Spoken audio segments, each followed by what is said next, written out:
I think that's quite an easy one, really. I would say in one word, well, two words: energy efficiency. That's been the driver. Believe it or not, even 60 years ago, people were interested in running costs of these systems, not just the capital costs. Even though electricity was only something like 3p per kilowatt hour, a tenth of what it costs these days, people were still interested in saving it. And in fact, the government had a Save It campaign, probably more to do with rationing out the power than the cost of the power. But that bought energy efficient equipment and raised interest in how much energy systems we're using. We developed free cooling, we developed twin speed compressors, F1 fan motors at one point. This went on to twin scroll compressors, EC fan motors, and in the end inverter compressors and EC fan motors both inside and outside. Electronic expansion valves came to fore as well, but good old free cooling stuck there. And I think in summary you can say that back in the day it was quite acceptable for the cooling systems to take half as much power as the servers were using.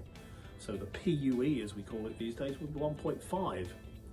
Nowadays it's down to 1.05 for a good free cooling system, which is a major improvement. The driver all the way through has been the energy efficiency, and I think we've been at the forefront with that sort of equipment and have driven that down.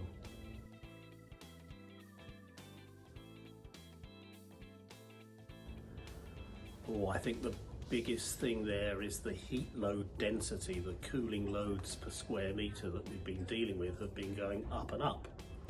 In fact, there's a thing called Moore's Law. Professor Moore, who was one of the top men at Intel Corporation who make most of the chips, had his own law that said the chip density is doubling every couple of years. Well, we've not seen that in the cooling industry. It sort of doubles every decade.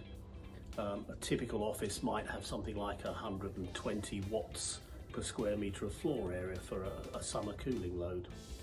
A computer suite back in the day would have a massive 250 watts per square metre, so twice the heat load density of an office. And this has doubled pretty much every decade. So in the 1980s it was 500 watts per square metre. In the 1990s you didn't need your calculator, it was a kilowatt per square metre. And then as we get into the noughties, it's gone away from the watts per square metre, it got up to about 2 watts per square metre. And we now talk about how many watts there are in a rack. And you'll hear 5 kilowatt racks, 10 kilowatt racks, you might even hear 40 or 50 kilowatt racks, but these are very specialist sort of things, atomic weapons, Imperial College research, that sort of stuff.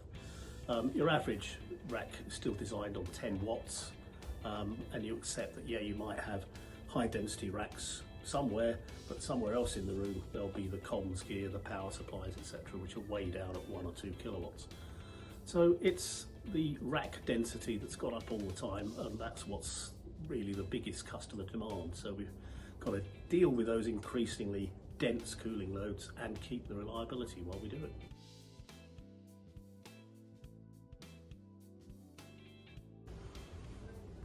I think the answer to that's got to be engineering. The products are designed to be reliable, flexible, scalable if you like, energy efficient, once again that always creeps in, and serviceable. They're backed up by design engineers that make them right in the first place. The service engineers get to look at the products before they go out to the field, so they can comment on how easy or otherwise things are to maintain. So in a nutshell, we make reliable products that last. We have a team of engineers backing them up, and at one point we had over 100 mobile service engineers, so if there are any problems they can get to site very quickly and sort them out. And that's what customers want. When I first came to Denko, I was surprised. Previous companies have spent a lot of money on marketing, lots of do's at hotels, golf days, even managed a couple of gliding days once. And this was all to bring in new customers. When I came to Denko, the marketing guy was the bloke who had the key to the understore's cupboard where the literature was kept. And that was about it really. So straight away you realise that the potential that was there at that time. So when you add some decent marketing to some good products, then you get the sort of growth that we've seen recently. And that's the secret, if it is one.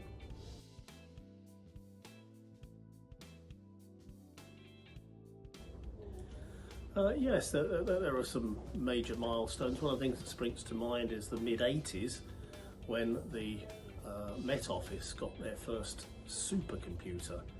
This thing wasn't an IBM or ICL or Honeywell or anything like that. It was a Cray computer.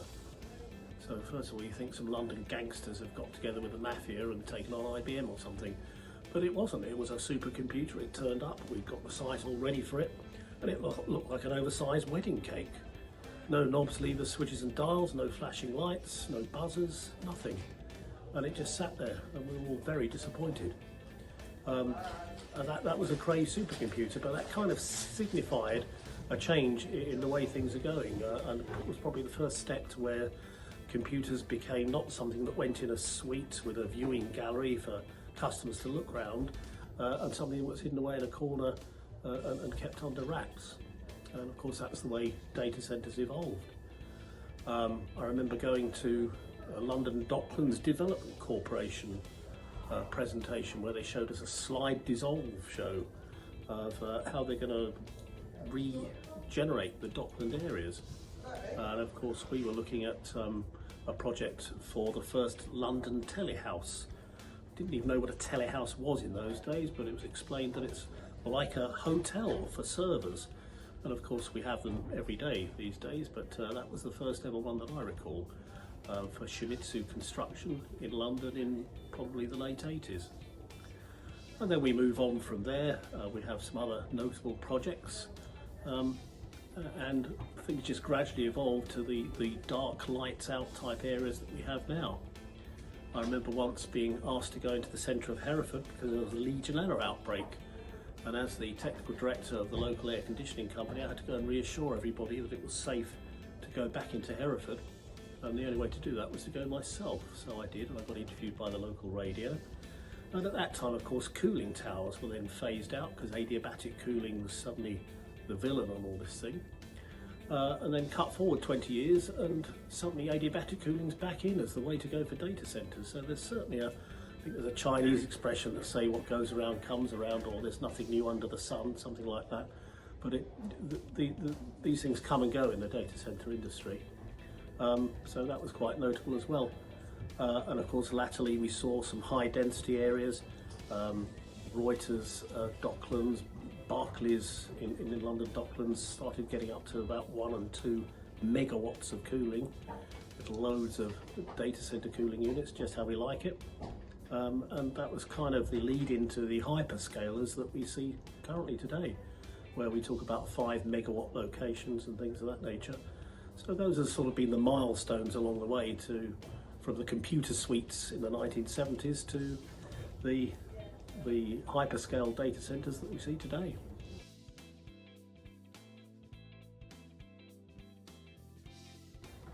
Okay, well we have a whole department looking at sustainability, headed by a sustainability director, and their brief is to make the product more and more recyclable and sustainable, as well as looking at things like low GWP refrigerants, which we'll introduce when we think the time is correct. We've just introduced Hydrodenko, a new chilled water-based cooling product. And the design theory there is you can have the water within 2 degrees of the supply air temperature that you're prepared to tolerate going to your servers. So for example, if you're happy with air going to your servers at 25 degrees, you only need the chilled water at 23 degrees. And as ASHRAE allows the levels, the temperatures to the servers to increase, then if you dare, you can go up to something like 32 degrees. The water only needs to be at 30 degrees, and we're getting into the territory where you don't actually need any mechanical refrigeration. And that's kind of the way we're looking at the future. Certainly higher water temperatures to the point where you probably don't need any mechanical refrigeration. We're not quite there yet, but those supply air temperatures are gradually creeping up. If you told somebody 20 years ago that you're going to blow air at their servers at 25, they'd say, no, that's the return air condition, not the supply. But these days it's the other way around. The return area is 10 degrees higher than that, something like 35 or even up to 40.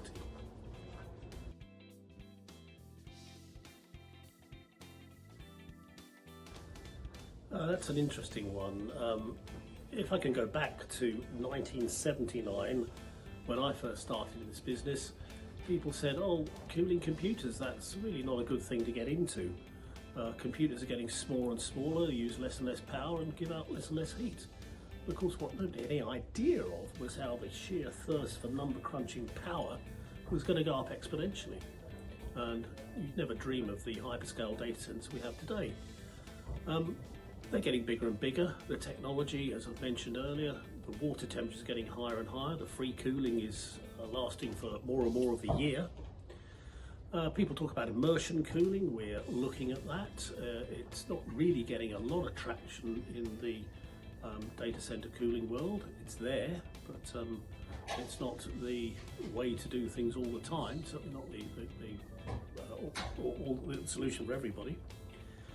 So I think we'll just carry on seeing the hyperscale data centers with large air handling units, fan walls, cracks and cras for the foreseeable future. I can't see any real emerging technology that's going to change things, certainly in the next decade or so.